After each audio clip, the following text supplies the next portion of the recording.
Nasib malang dialami pemilik kendaraan Daihatsu Terios dengan nomor polisi BS1901ANK yang mobilnya ludes terbakar. Terbakarnya mobil itu diduga akibat korsleting pada sistem kelistrikan kendaraan. Kejadian itu terjadi pada Sabtu 12 Agustus 2023 sekitar pukul 15.30 waktu Indonesia Barat. Selain itu, uang tunai sebesar 20 juta rupiah yang disimpan di dalam mobil juga ikut terbakar. Lokasi terbakarnya mobil Daihatsu Terios itu berada di halaman rumah pemilik mobil. Kepala Dinas Pemadam Kebakaran dan Penyelamatan atau Damkarmat Kabupaten Lampung Selatan atau Lamsel, M. Sefri Masdian melalui Kabid Damkarmat Ruli Fikriansah menerangkan kendaraan itu milik Sumardi, warga desa Waihui, Kecamatan Jati Agung. Petugas pemadam kebakaran Posko Jati Agung yang mendapat laporan bahwa telah terjadi kebakaran dari korban langsung bergegas ke lokasi dengan satu unit mobil pemadam kebakaran. Setibanya di lokasi, petugas langsung melakukan tindakan pemadaman api dan dilanjutkan dengan pendinginan. Setelah berusaha memadamkan api sekitar pukul 16.30 waktu Indonesia Barat, api berhasil dipadamkan. Beruntung tidak ada korban jiwa pada peristiwa tersebut.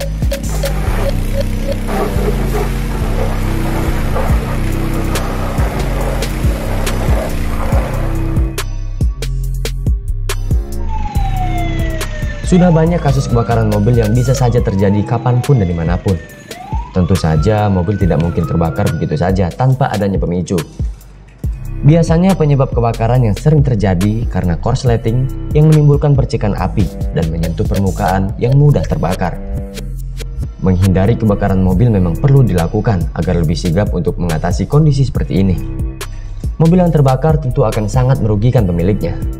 Tidak hanya kehilangan mobil kesayangan, namun juga bisa membakar area sekitar mobil, juga seluruh barang yang ada di dalam mobil. Berikut beberapa tips yang bisa dilakukan untuk mencegah terjadinya kebakaran pada mobil. Yang pertama, jangan menyimpan barang yang mudah terbakar dalam mobil. Tidak sedikit kasus terbakarnya mobil dikarenakan pengendara menyimpan barang yang mudah terbakar di dalam mobil. Barang yang mudah terbakar bisa seperti parfum cair, korek api gas, thinner, bensin, dan masih banyak lagi. Barang tersebut memang mengandung bahan aktif yang apabila diletakkan di dalam ruangan tertutup dengan suhu udara tinggi dapat memicu timbulnya api. Bahkan ponsel yang sedang dicas juga bisa menjadi pemicu terjadinya kebakaran. Hal itu bisa terjadi karena panas yang ditimbulkan dari ponsel dapat memicu permukaan kain atau plastik menjadi terbakar. Yang kedua, cek oli mesin mobil.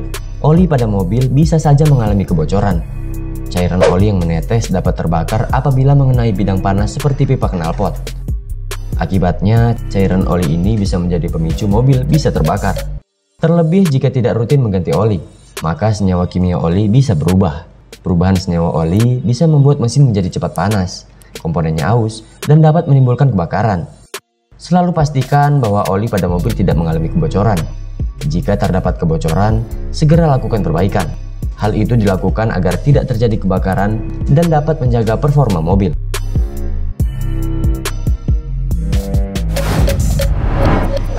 Selanjutnya, jangan parkir di dekat sumber api. Tidak sedikit masyarakat yang asal parkir tanpa memperhatikan keadaan sekitar.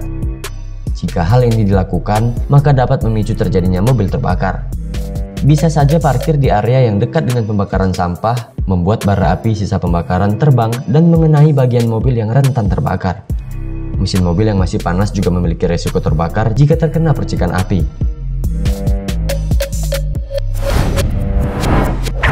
Selanjutnya, jangan abaikan panel indikator. Panel indikator memiliki peran penting sebagai penanda adanya masalah pada mobil. Seperti saat indikator suhu mesin naik, maka dapat dipastikan adanya masalah pada bagian mesin mobil. Apabila terdapat masalah tertentu, maka harus segera dilakukan pemeriksaan agar tidak menyebabkan mobil kesayangan menjadi terbakar. Beberapa tips menghindari kebakaran mobil tersebut memang sudah seharusnya dilakukan oleh pengguna kendaraan mobil. Maka tetap berhati-hati dan berkendaralah dengan baik.